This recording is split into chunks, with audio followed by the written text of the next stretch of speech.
natural a la organización y especialmente a Aurelio. Gracias a él, a su invitación, yo tengo el honor de pasar estos momentos con vosotros. Y sin más, vamos a empezar a la ponencia que tenemos hoy. Y vamos a hablar un poquito sobre lo que es la homeostasis intracelular. Bueno, homeostasis es una palabra que viene del griego, que es homeos, igual o similar, y estasis, estado, es decir, estado igual o similar. Se refiere a unas condiciones que tenemos que mantener dentro del cuerpo, por mucho que cambien las exteriores, es decir, podemos estar a menos 20 o a más 50 grados, podemos estar a una concentración muy diferente de oxígeno, si estamos a nivel del mar o en la alta montaña, podemos tener concentraciones muy diferentes de solutos si nos estamos bañando en el mar o en agua dulce, pero dentro del cuerpo tenemos que mantener nuestras constantes, porque si no la vida no es posible. Es decir, ese estado interior que nos permite la vida, a eso se refiere el tema de la homeostasis. Es un término introducido por un fisiólogo estadounidense en 1926, Walter Bradford Cannon, que fue una persona muy curiosa. Fue un gran fisiólogo, hizo muchísimos estudios sobre muchas de las funciones fisiológicas y el propósito de esas funciones. El control del azúcar, de la temperatura, de la presión osmótica, de la concentración de protones, y todo porque el problema de este hombre es que tenía una concepción teleológica del organismo. Sabéis que la teleología es una parte de la metafísica que estudia las causas, la causa final de todo lo que existe. Es decir, todo lo que existe tiene un propósito, una intención, un objetivo, y esas causas finales, eso es lo que estudia la teleología. Es una disciplina que se opone, ya fue propuesta por Aristóteles 350 años antes de Cristo, y se opone a esa teoría del origen y la evolución de las especies, que fue publicado más o menos al mismo tiempo por Charles Darwin y Alfred Wallace en 1859, y que nos decía que esto de la evolución eran muchas mutaciones que se iban produciendo al azar y que solamente sobrevivían las más fuertes. La teleología nos dice que no, que todo lo que ocurre es por algo y para algo, con un objetivo. Es decir, que si tenemos, por ejemplo, un colibrí que tiene un pico de 1 centímetro y al día siguiente aparece uno que tiene un pico de 11 centímetros, las mutaciones no se producen poco a poco, las mutaciones se producen de un día para otro. Y aparece un pájaro con un nuevo pico que tiene las dimensiones exactas para llegar a succionar el néctar de este tipo de fruta. O sea, perdón, de flores. Es decir, todo es por algo y para algo. Tiene un objetivo, una intencionalidad, un propósito. Decía Einstein que Dios no jugaba a los dados. Y hay un autor peruano que me gusta mucho, Carlos Castañeda, que decía que todo lo que existe en el universo, que en el universo hay una fuerza inconmensurable e indescriptible, que los que beben de la fuente llaman la intención, y todo lo que existe en el cosmos está unido a la intención por un vínculo. Y cada vez que esa intención provoca un cambio en ese ADN, recordemos que el ADN es el límite entre lo bioquímico y lo biológico, entre la vida y lo inerte, y cada vez que hay una mutación del ADN, le da igual que sea la pluma del colibrí, que la escama de la piel del tiburón, uno lo que ve es la perfección absoluta. Es importante este concepto de la teleología, porque nos vende una historia. Yo particularmente sí que creo en ella. Creo que todo tiene un objetivo, una causa, una finalidad, y que está unida a esa intención general. Lo que pasa es que cada vez siempre se refirió a que esta idea es suya de la homeostasis. Es algo que había sido propuesto ya en 1860 por Claude Bernard. Él nos dice que la estabilidad del ambiente interno, lo repetía siempre, es la condición para una vida libre e independiente. Es decir, cuando el ambiente externo no nos permite mantener esas constantes internas, la vida no es posible. Pero es un concepto de 1860 de Claude Bernard. Claude Bernard era, en aquella época, el catedrático de fisiología en Francia. Y se le considera el padre de la medicina experimental. Él tenía una frase que decía que cuando los resultados de una prueba rompían con las teorías reinantes, tendríamos que ser capaces de abandonar esas teorías y aceptar los resultados y buscar hipótesis que pudieran explicar esos resultados. Y esto es lógico, debería ser así, sin otros condicionantes, como la rentabilidad o otra serie de intereses. Eso estaba claro. Se le considera el autor de la teoría del terreno, es decir, él decía que era el terreno, esa homeostasis, lo que condicionaba todo lo que ocurría en ese terreno. Se pasó toda su vida peleándose a nivel científico con Claude Bernard. Sabéis que Claude Bernard, el autor de la teoría microbiana de la enfermedad, que decía que había unos microbios muy pequeñitos que eran los que nos enfermaban, no entró en la Academia de las Ciencias de Francia hasta que murió Claude Bernard, porque Claude Bernard no lo dejó entrar. Y Claude Bernard y todos los médicos de la época, Pasteur era químico, no era médico, se le opusieron, le dijeron que no era posible, que era el terreno lo que condicionaba lo que ahí se producía y los microbios que vivían. Es decir, Claude Bernard lo que venía a decirle es que nunca íbamos a encontrar leones en el Polo Norte. En el Polo Norte vamos a encontrar osos y focas. Y si con esto del cambio climático llegara allí la sabana africana, entonces sí encontraríamos cebras, jirafas y leones. Pero no llegarían primero las cebras y las jirafas. Primero llegaría la sabana africana y después llegaría la fauna que vive en ese terreno que es la sabana africana. Es decir, es el terreno lo que condiciona la fauna que va a existir. Esa es la teoría de Claude Bernard. Era cierta, claro que era cierta. Claude Bernard nos dijo también algo tremendamente interesante. Le decía que el aspecto determinante del terreno era el pH. El pH es el potencial de hidrógeno, es el secreto de la salud. Lo que ocurre es que en aquella época del pH solamente se sabía que había soluciones muy ácidas, neutras, básicas y muy básicas, pero no se sabía nada más.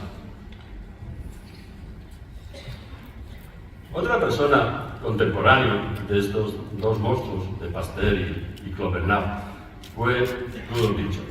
Rudolf Virchow era un médico alemán, famoso, que tuvo una actividad muy importante a nivel médico, a nivel político. Fue propuesto 3 veces para el premio Nobel, pero nunca se lo dieron, probablemente por su actividad política. Y se le considera el padre de la patología general. Pero sobre todo, lo que viene aquí a colación es porque es el padre de la teoría celular.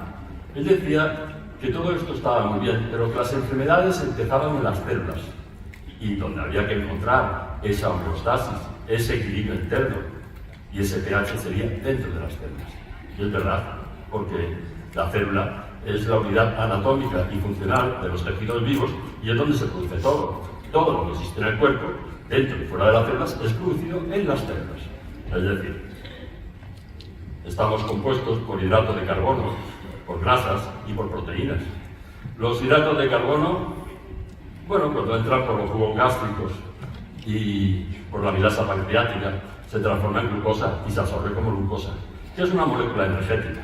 Es la molécula que utiliza el organismo para producir energía para todo lo demás. Es verdad que también se pueden absorber como galactosa, el azúcar de la leche, pero la galactosa cuando llega al hígado se transforma en glucosa. Y también se puede absorber como fructosa, el azúcar de la fruta. Pero la fructosa no es reconocida por el cuerpo como una molécula energética. Al revés, simplemente por la glicogénesis de nuevo solamente se transforma en grasa y es una molécula más muy inflamatoria. Lo que pasa es que la fruta tiene su antídoto natural en la fibra, que hace que la absorción sea muy lenta y pequeña. Si a la fruta le quitamos la fibra y hacemos esos zumos, tienen muchas críticas, probablemente no sea tan sano. Le hemos quitado lo sano que tiene la fruta y estamos tomando realmente lo único perjudicial que es la fructosa. Y la fructosa no es una molécula energética. Entra en las células por la enzima transportadora de la glucosa y se metaboliza, ya lo veremos, en las mitocondrias para producir energía. Después tendríamos las grasas. Las grasas, también por los jugos gástricos, la bilis, la lipasa pancreática, se transforma en ácidos grasos libres, se absorbe como ácidos grasos libres. Y en las células, principalmente en el hígado, vamos a producir el colesterol, los triglicéridos, los fosfolípidos y todas las grasas que necesitamos después en el cuerpo, que tienen no solamente un objetivo energético, también podemos obtener energía y mucha, probablemente más de las grasas que de las glucosas, sino también tiene un objetivo estructural, pero pequeño, membranas celulares, cerebros, algunas partes de hormonas. Y después tendríamos las proteínas. Estamos compuestos por proteínas. Todo nuestro cuerpo son proteínas. Nos comunicamos por las proteínas. Hormonas, enzimas, catalizadores, citoquinas, neurotransmisores, todos son proteínas. Pero cuando hablamos de proteínas, ahí, a nivel de la materia, damos un salto cuántico muy importante. Es decir, ya no estamos hablando de estas moléculas de hidrato de carbono o de grasas. Estamos hablando de 20 ladrillos, 20 aminoácidos, que van a formar todas las proteínas que tenemos. Adelantemos un poquito que solamente en una célula, tenemos 43 millones de proteínas. Y esos aminoácidos, esos ladrillos que construyen las proteínas, tendremos que diferenciar en los esenciales que no podemos producir y que tenemos que tomar del exterior, y los no esenciales, que sí podemos producirlo dentro de nosotros. Pero dentro de esos no esenciales, también hay unos cuantos que son semiesenciales. Es decir, que aunque los podamos producir, generalmente somos carentes en ellos, sobre todo cuando tenemos demanda de estos aminoácidos. Es el caso de uno muy especial, del que hablaremos después, que es la cisteína. Esos aminoácidos se van a unir unos a otros con un enlace muy curioso, que es el enlace peptídico. Esos aminoácidos se unen en una reacción de condensación, donde se libera una molécula de agua y se crea un enlace entre el carbono y el nitrógeno tremendo. Primero, porque es un enlace corto tremendamente fuerte. Segundo, porque actúan como las cuentas de un collar. Es decir, ese enlace es muy rígido, pero por dentro formado están continuamente moviéndose. Y cada vez que se mueven, ya veremos cómo se mueven con una intención, con una causa, con un porqué, con un para qué. Otra cosa es que teóricamente lo sabemos todo el día y cada vez sabemos menos. Pero esos movimientos de las proteínas, que ahora lo veremos, todos tienen que tener un significado. En segundo lugar, ese enlace peptídico tan fuerte solamente se va a destruir por la acidez extrema y por enzimas específicas. No lo va a destruir tan fácilmente ni el calor ni otra serie de agentes físicos. La acidez extrema la encontramos en el estómago, con un pH de 0 o de 1. Las enzimas específicas, estamos hablando de la pepsina gástrica, que específicamente va a romper ese enlace peptídico. De manera que cuando pasa al intestino, pasa como aminoácidos y se absorbe como aminoácidos simples. También se pueden absorber como dipéptidos, como dos péptidos, como dos aminoácidos, rara vez como tripéptidos. Los dipéptidos, hay algunos que tienen un mecanismo de absorción mucho más rápido y que se absorben mucho mejor como dipéptidos que como sus aminoácidos simples. Ya veremos también ahora el porqué. En tercer lugar, para que se formen las proteínas, necesitamos el dictamen de nuestro ADN. Una vez que esos péptidos, esos aminoácidos, entran dentro de las células, para que unas fábricas que tienen que fabricar esas proteínas, que son los ribosomas, ya veremos, funcionen, necesitan el dictamen, el sello y la frecuencia de nuestro ADN. Es decir, no podemos tolerar esas proteínas extrañas. Cuando no tenemos más remedio que tolerarlas por un trasplante de hígado, un trasplante de riñón, un trasplante de lo que sea, estamos condenados a tomar inmunosupresores de por vida, porque nuestro sistema inmunológico lo rechazaría así. Tenemos que fabricar nuestras proteínas con nuestro sello y con nuestra frecuencia. Es decir, ya lo veremos después, ese ADN que está en el núcleo,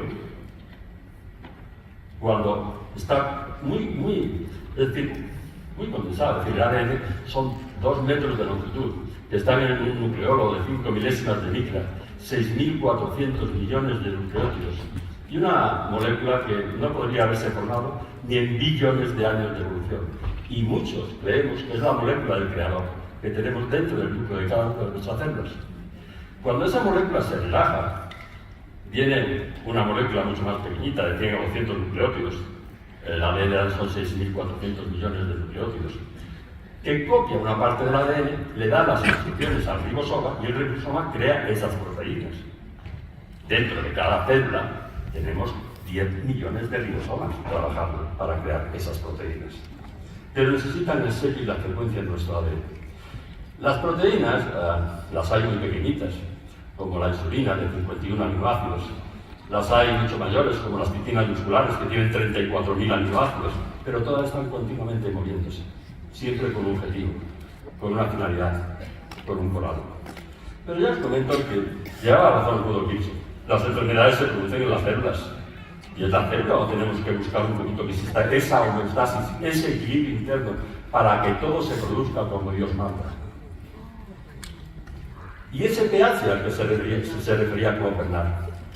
Claro, hay que esperar todavía 40 y tantos años para que Peter Lauritz Sorensen, en los laboratorios de la cervecería Scarbo, nos dieran ya una idea más concreta de lo que era el pH. Él ya define el pH como, en 1909, como la inversa del logaritmo en base 10 de la concentración de iones hidrógeno. Es decir, como es la inversa, cuando hay muchos iones hidrógeno, pues será muy pequeñito. Y cuando hay pocos, será muy alto. Pero al fin y al cabo, la única variable que tenemos es la concentración de iones hidrógeno. Y con esto hace una escala del 1 al 14.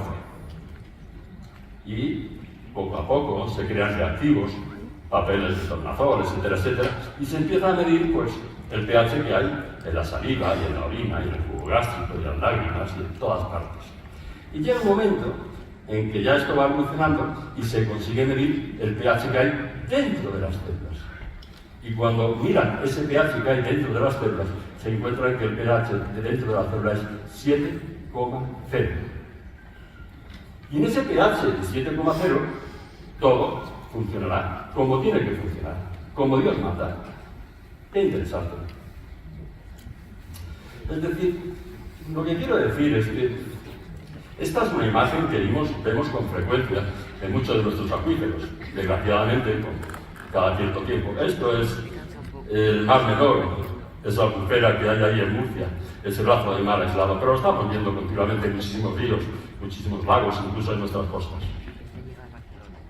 Si queremos saber la causa por la cual han muerto estos peces, podríamos hacer dos cosas. Una es realizar la autopsia de estos peces y encontrar qué virus o qué bacteria lo está matando. La otra cosa que podríamos hacer es analizar ese agua para ver qué existe ahí que impide que esos peces mantengan su homeostasis interna, su equilibrio interno. Yo os preguntaría que levantarais la mano los que pensáis que deberíamos hacer la autopsia de estos peces a ver qué microbio lo está matando. Y ahora os pediría que levantarais la mano los que pensáis que deberíamos analizar el agua a ver qué tóxico hay en el agua. Creo que vamos por buen camino. Creo que consigo explicarme y que entendáis un poquito lo que quiero decir. Un poquito antes del descubrimiento del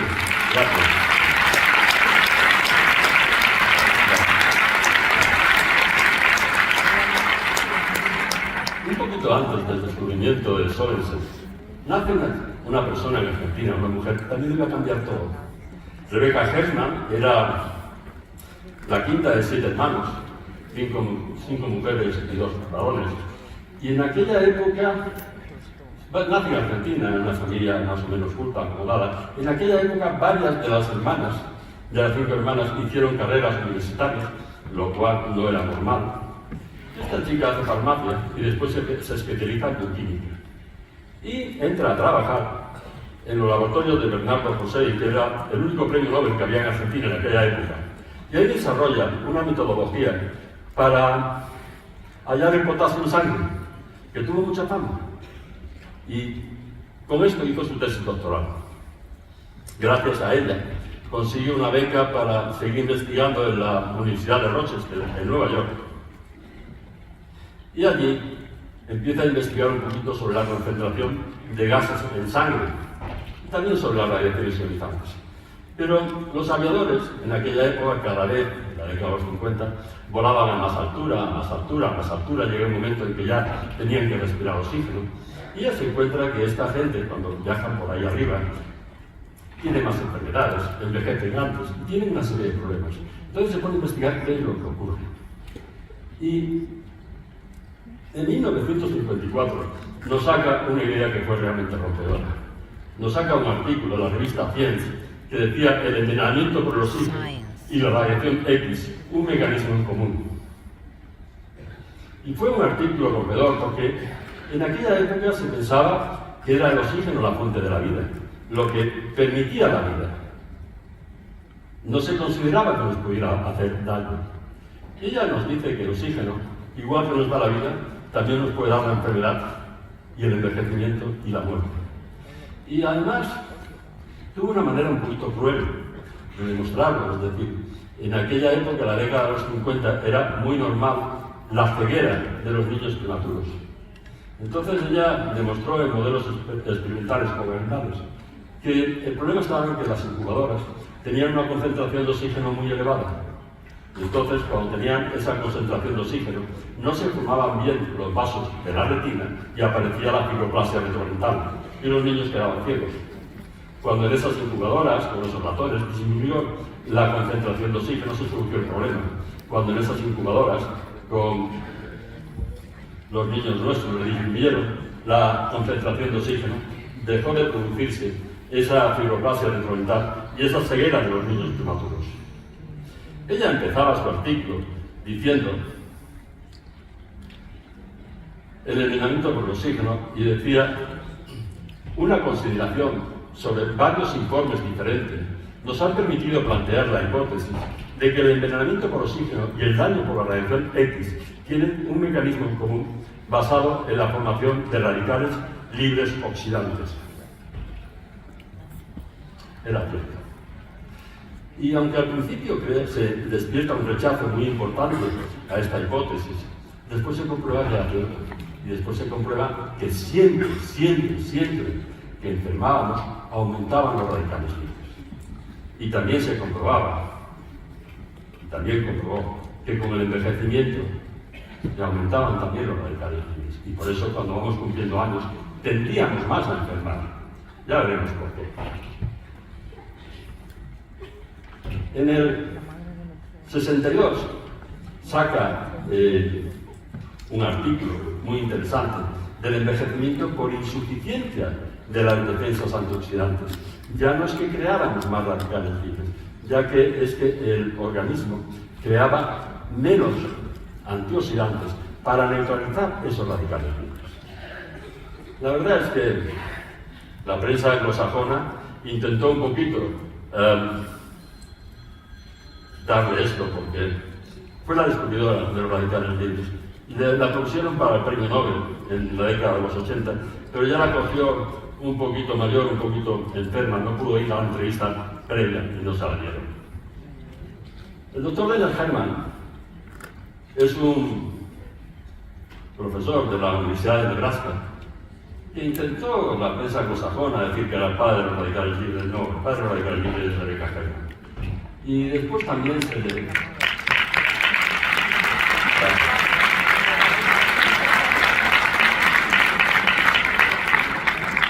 Después también se le nombró el padre de la teoría del envejecimiento por los radicales libres. También fue Rebecca Herman, la primera que dijo que con los años, con el envejecimiento, aumentaban esos radicales libres. Pero fue una persona muy activa, era un estudioso del envejecimiento y hizo muchos trabajos al respecto. Y una de las cosas que él encontró cuando se puso esto de moda es que era cierto, cuando envejecíamos aumentaban los radicales libres. Y entonces hizo muchísimos estudios para ver cómo contrarrestarlos. Y con animales de experimentación metía muchísimas dietas antioxidantes, rica en todos los antioxidantes que conocía. Y una de las críticas que encontró, y con él estuvo de acuerdo, es que conseguían aumentar la vida de estos animales de alimentación de una manera no significativa, muy pequeña. Dándole vueltas a ver por qué no lo conseguían, en el 72 nos saca una teoría muy interesante que era la teoría mitocondrial del envejecimiento por los radicales libres. Él lo que llegó a la conclusión es de que probablemente esos radicales libres, ahora veremos qué son, se producían dentro de las mitocondrias, unos corpúsculos que hablaremos ahora que están dentro de las células, y que todo lo que nosotros dábamos no llegaba hasta ese sitio para realizar los radicales libres.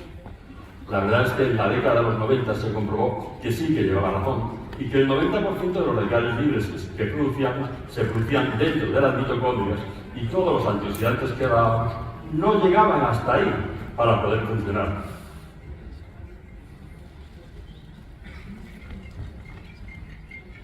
Yo lo siento porque voy a repetirme, esto ya fue explicado maravillosamente bien por Ainhoa Corrales, a la que admiro y es una enorme docente, pero ya que estaba aquí, tengo que explicar, como es un minutito y está en el programa, pues diremos un poquito qué son los radicales libres. ¿Sabías qué son los radicales libres y cómo nos afectan a nuestra piel? Los radicales libres son moléculas inestables que han perdido un electrón a causa de la contaminación, los rayos ultravioleta, el tabaquismo o por mismos procesos que genera nuestro cuerpo. Estas moléculas inestables buscan vigorosamente robar el electrón que han perdido. Así se lo roban a la siguiente molécula y se forma un círculo vicioso de robo de electrones, provocando un daño en la piel, en las fibras de colágeno, elastina y a nivel celular, ocasionando envejecimiento prematuro. Los antioxidantes son moléculas que donan desinteresadamente sus electrones a los radicales libres, así neutralizando el daño que estos generan y previniendo el envejecimiento.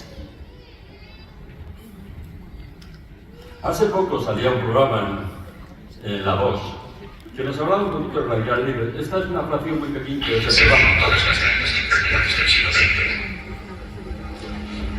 Estas afirmaciones se basan en la reacción química entre los antioxidantes y unas moléculas llamadas radicales libres presentes en los seres vivos.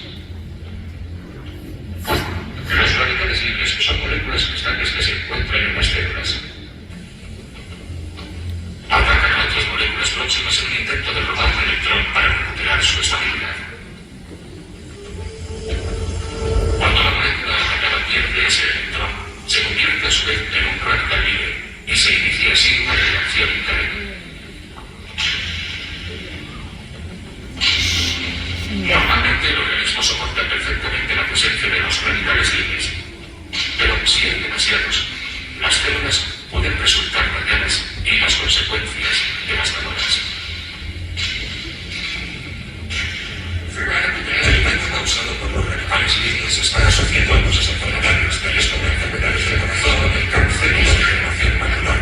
Pero también creemos que el daño que los radicales libres causan a los células y los tejidos es una parte fundamental de nuestro proceso de envejecimiento.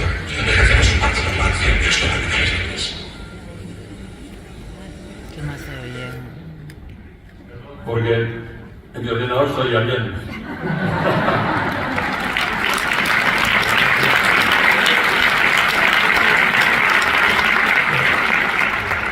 Bueno, ya les comentaba que estos radicales libres se producían en las mitocondrias.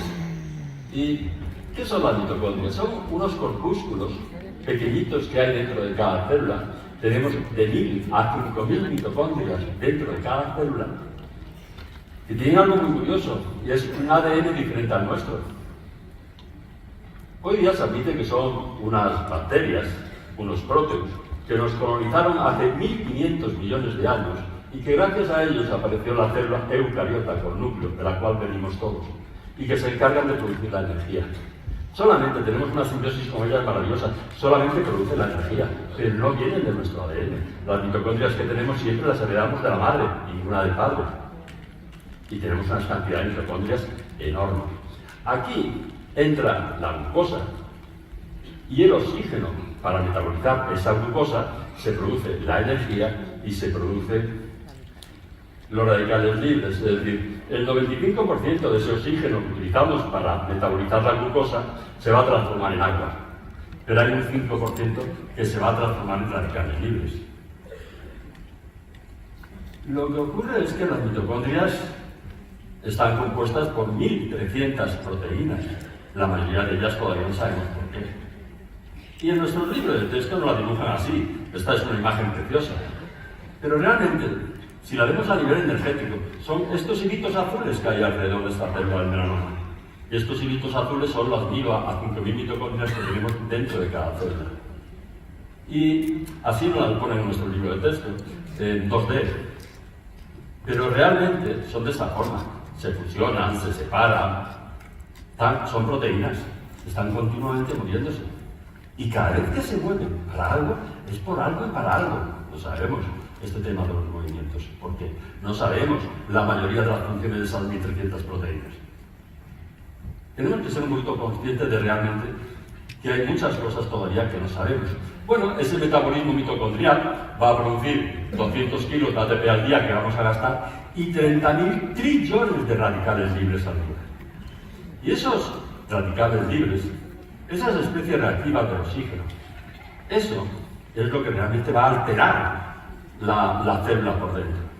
Y eso es lo que va a oxidar esas maquinarias de producir proteínas que son esos 10 millones de ribosomas que tenemos dentro de cada célula. Los principales radicales libres son estos. La verdad es que el más importante es el radical hidroxilo. Es el más frecuente y el que condiciona un poquito a todos los demás. Lo que están en negrita son los primarios, los otros son reacciones entre los primarios entre sí o primarios contra los secundarios. Y el organismo, para neutralizar esos 30.000 trillones de radicales libres, tiene una serie de sustancias que son los antioxidantes. Y vamos a distinguir siempre entre los antioxidantes enzimáticos, la superoxidimutasa, las catalasas y el glutatión, que tiene una importancia muy especial, ahora lo veremos, y los no enzimáticos. Y ahí tendríamos vitamina A, vitamina E, vitamina C, polifenoles, licopeno, melatonina, licisulina y un montón de otras cosas. Pero esos son mucho menos fuertes que los enzimáticos, los que se producen dentro de las células. Y dentro de esos enzimáticos, ya os comentaba que el glutatión es el antioxidante maestro, el que condiciona un poquito todo lo demás. Es decir, el glutatión es el mayor antioxidante enzimático endógeno, intracelular, se le conoce como el antioxidante maestro. Ahí me decían, no te preocupes, que ahí te voy a ir poniendo en la pantalla todo lo que tú tienes que decir. Y me sale otra presentación diferente. Entonces, me perdonáis que de vez en cuando tenga que leerlo. Bueno, dicen que el cuerpo humano, especialmente el hígado, produce entre 8 y 10 gramos al día de glutatión y que con una alimentación muy sana, rica en una serie de sustancias que luego después podríamos obtener 0,15 gramos. Pero todo lo demás, ese 99%, tenemos que producirlo nosotros dentro de nuestras células, en nuestros ribosomas. Sabemos que el glutatión son 3 aminoácidos, el ácido glutámico, la cisteína y la glicina, y que esta cisteína que está en medio es la que tiene el grupo sulfhidrilo, SH, que va a ser el neutralizador de esos radicales libres. Y también los compuestos que llevan ese grupo SH se le llaman mercaptanos, del latín mercurio captanus, porque son los mayores quelantes que existen, los mayores neutralizadores de metales pesados, y de tóxicos, y de xenobióticos. Cuando ese radical SH, es lo que en bioquímica se llama un equivalente de reducción. Cuando lo perdemos, tenemos un hidrogenión y un electrón, perdón. Esto, teóricamente, debe de ir para atrás. Muy bien. Cuando lo perdemos, entonces neutralizamos ese radical libre, quelamos ese metal pesado y se une con otra molécula de glutatión para crear el disulfuro de glutatión. Afortunadamente hay una enzima muy abundante dentro de la célula, que es la glutatión reductasa, que hace que esta forma oxidada de glutatión la vuelva a producir en una forma reducida. Y esta proporción entre la forma reducida y la forma oxidada va a ser el mayor condicionante de lo que llamamos el estrés oxidativo intracelular, que debe ser aproximadamente de un 90-10 a favor del glutatio reducido. Pero fijaros que si tenemos mucho glutatio reducido y poco glutatio oxidado, y sulfuro de glutatio, tendremos una célula saludable. Pero si tenemos poco glutatio reducido y mucho glutatio oxidado, tendremos estrés oxidativo y enfermedad. Bueno, el glutatio en principio se descubre en el 88, se le considera una molécula que transportaba hidrogeniones, se la aísla en el 25, en 1925, ya se sabe un poquito cómo está compuesto y entonces se encuentra que es el mayor antioxidante que conocían, pero ahí se queda. Ya está catalogada, ya se ha visto de qué va, ya se archiva y ahora la historia. Y hasta los descubrimientos de Rebecca Herrmann en el 56 no vuelve a tener protagonismo. Y el protagonismo es porque cuando se ponen a buscar qué sustancias hay en el cuerpo para neutralizar esos radicales libres, se encuentran que no hay nada que sea porque sí. Todo es por algo y para algo, y resulta que el glutatio era la molécula más abundante que hay en el cuerpo después del agua. ¿Cómo se explica eso? Es muy fácil. Esos 10 millones de ribosomas, esos 10 millones de fábricas de proteínas que tenemos dentro de las células, hay que engrasarlas. Y el glutatio es el 3 de 1, es la grasa, que va a neutralizar esa acción oxidante de los radicales libres. Es decir, en la década de los 60 y los 70 se vuelve a tener mucha importancia esta sustancia, el glutatio, y se hacen muchísimos estudios con él.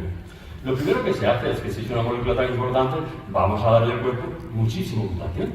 Y se produce fácilmente a partir de la Saccharomyces cerevisiae, un hongo, el hongo de la levadura de la cerveza, que es un hongo muy curioso porque nosotros tenemos 30.000 genes, ese hongo tiene 6.400 genes, pero tenemos los genes desde el principio de la creación. 3.000 de esos genes los seguimos teniendo nosotros, es decir, que podemos considerar que somos un 10% hongo de la levadura de la cerveza. Por eso si dentro de un ratito pues el cuerpo nos pide ir a llamar y tomarnos una hora, que nada niña, no llevamos nuestros genes.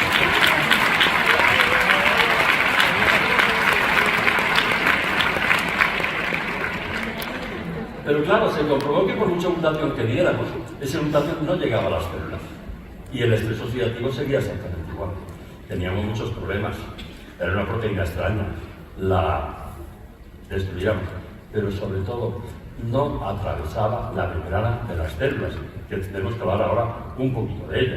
No la atravesaba. Entonces no llegaba a su sitio. Y no hemos hinchado de dar glutatio de todas las formas. Liposomado, sublingual, intravenoso, en aerosol, en cremas, no sirve para nada. Pero cuando se produce todo en gran cantidad y no sirve, no se tira. Se hace publicidad, se vende. Y veréis que el mercado de glutatión sigue cada vez mayor.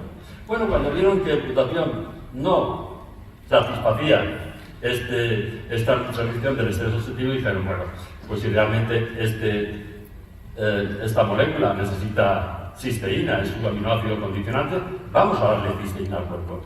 Y empieza a darle cantidad de cisteína y tampoco llegaba a las células, tampoco se conseguía nada con el estrés oxidativo celular. Al principio se consideró que la cisteína, se pensó que era venenosa, porque se daba y de mucha cantidad y no la encontraba en la sangre. ¿Qué ha pasado? Después con el tiempo se encontraron que sí llegaba a la sangre, pero siempre tenía que ir unida a una molécula transportadora, porque la cisteína es una molécula tremendamente pequeñita y necesitaba unirse a otra proteína mayor que la transportara por la sangre. Pero al final pasaba lo mismo, no atravesaba la membrana de las células. Ahora veremos el porqué.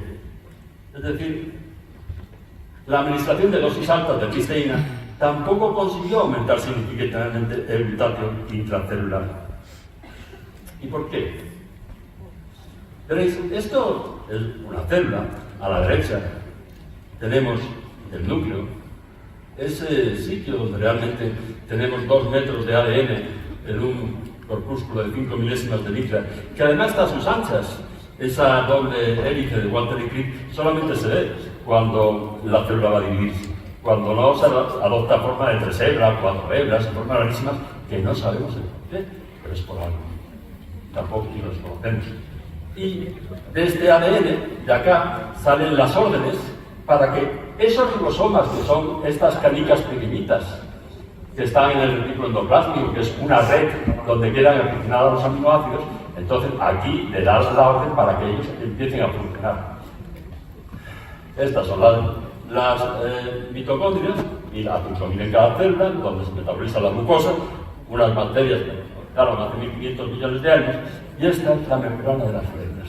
Y la membrana de la célula es una membrana grasa que la atraviesa proteína. La verdad es que hay 40 moléculas de grasa por cada una molécula de proteína, pero como la proteína es mucho más grande, la verdad es que la mitad de la membrana es grasa y la otra mitad es proteína. Hay muchos biólogos que consideran que la inteligencia de la célula no está en el ADN, sino que está en la membrana de la célula. Es la que decide lo que entra y lo que no entra. Pero sobre todo esas proteínas, que son canales por los cuales pueden entrar sustancias de diferentes formas, también actúan no solamente por emisiones químicas, sino físicas, y son las responsables de hacer que esa molécula del ADN que está dentro de la célula se relaje para que el ARN pueda copiarla. Y si no tiene la orden de la membrana de la célula, no se podría transferir ese ADN. Pero en esa membrana, en donde hemos dicho que hay 1/3 de las proteínas de la célula, es decir, que si tendríamos 43 millones de proteínas en una célula, 15 millones estarían en la membrana. Esas proteínas están continuamente moviéndose. Es esto que vemos aquí, que están continuamente cambiando de forma. Y son como llaves que encajan en una molécula y la meten dentro, o la sacan de la célula. Están continuamente moviéndose. Es decir, si analizamos un poquito esas proteínas, si pudiéramos marcarlas para ver cómo es ese movimiento, pues veréis, estos son las proteínas de una célula. La han marcado con un producto fluorescente y fijaros a qué velocidad. Vamos a ver 5 o 6 proteínas. Fijaros a qué velocidad se mueven. Estas que están marcadas y las podemos ver. Y cada movimiento es por algo y para algo. Y uno de esos es para acoplarse a una molécula externa y meterla dentro. Bueno, esos son 3 o 4. Si os imagináis eso, 15 millones, todos al mismo tiempo, pues, qué carajera sería, ¿no? Cualquiera algoritmo ese tráfico, como sea una inteligencia superior.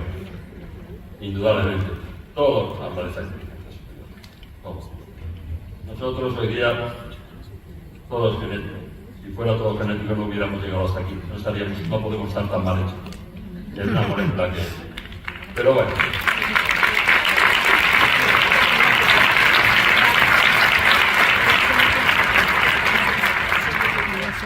Fijaros cómo se mueven estas proteínas de la membrana.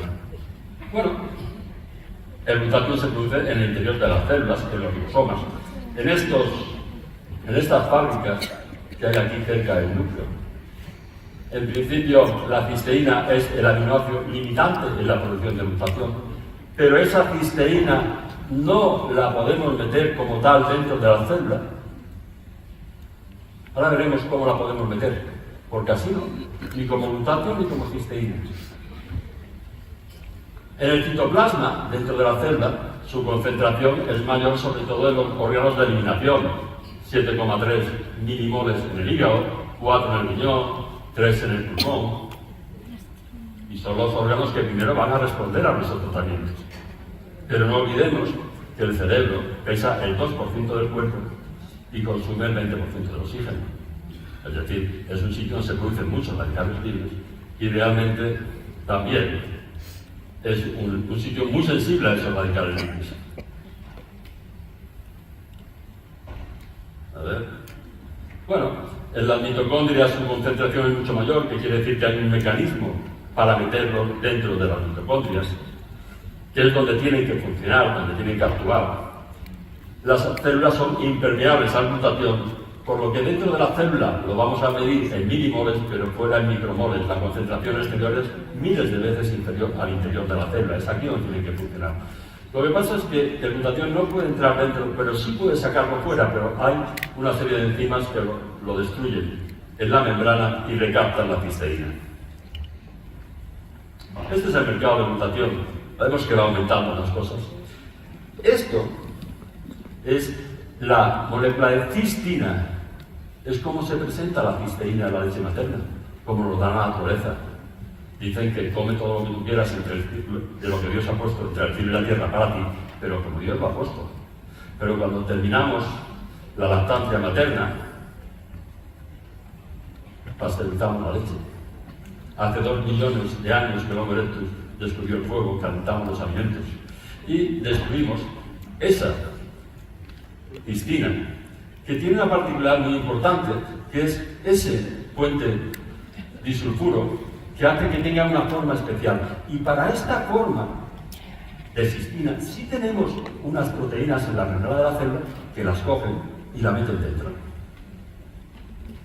Pero no para la cisteína y no para el glutato, sino para la cistina, para ese dipéptido, que son 2 moléculas de cisteína. Los precursores del glutatión son extremadamente sensibles al calor, y nosotros hace 2 millones de años que nos dio por calentar nuestros alimentos. Siempre me preguntaba por qué los animales tienen tan pocas enfermedades, si somos un producto más evolucionados que ellos y nosotros tantas. Es decir, la cistina está presente en algunos alimentos, judías verdes, brócoli, lentejas, pollo, derivados lácteos, pescados, merluza, atún, bonito, pero ya no podemos volver a la época de los australopithecus para tomar el pollo crudo, la merluza cruda, el atún crudo, los garbanzos crudos, ya no.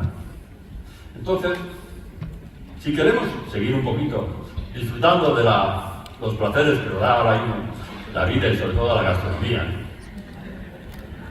lo siento, pero mi principal consejo es que toméis el local. Está claro. Necesitamos tomar el local.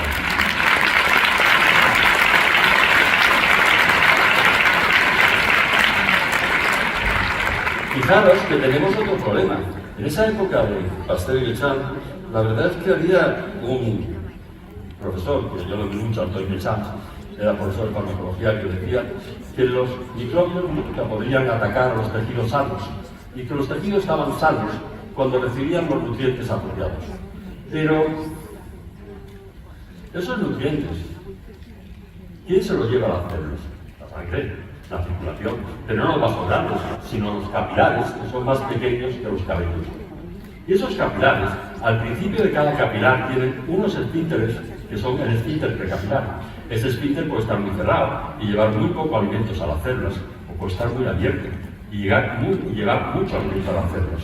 Es decir, estos bonus amarillos que vemos aquí, que son el esfínter precapilar, el estrés, la tensión, el miedo, las preocupaciones, la angustia, el sistema simpático, los cierra y hace que no lleguen esos alimentos a las células.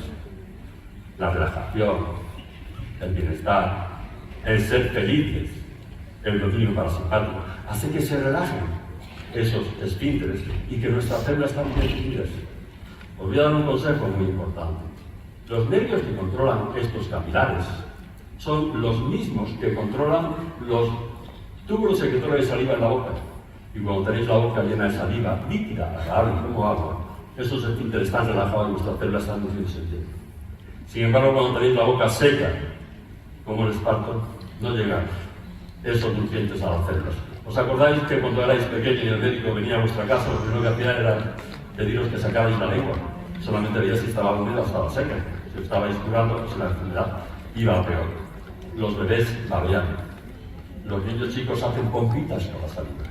Pero en vuestro cuerpo mandáis vosotros. Y si todos los días vais 5 o 10 minutos que os quedáis tranquilos, relajáis y decís quiero tener la boca llena de saliva líquida, agradable como agua, quiero tener la boca llena de saliva líquida, agradable como agua. Y no paráis hasta que la boca se os llena de saliva. Poco a poco veréis que vosotros mandáis en vuestro cuerpo. Por eso es por lo que... Recuerda, la felicidad es una decisión que me invito a tomarla cada día. Soy Mauricio González y soy 100% inocente. Nos recuerda continuamente que tenemos que ser felices. Por eso Aurelio, el primer día, en el primer momento, inauguró este congreso diciendo, perdón, que aquí hemos venido a disfrutar el camino y a ser felices. que es lo que más cura. Si yo pudiera recetaros algo como médico, aparte de tomar Inmunocal, si yo pudiera recetaros algo para todo, indudablemente, que lo que os recetaría sería muchas velas, muchas rosas y muchas botellas de vino.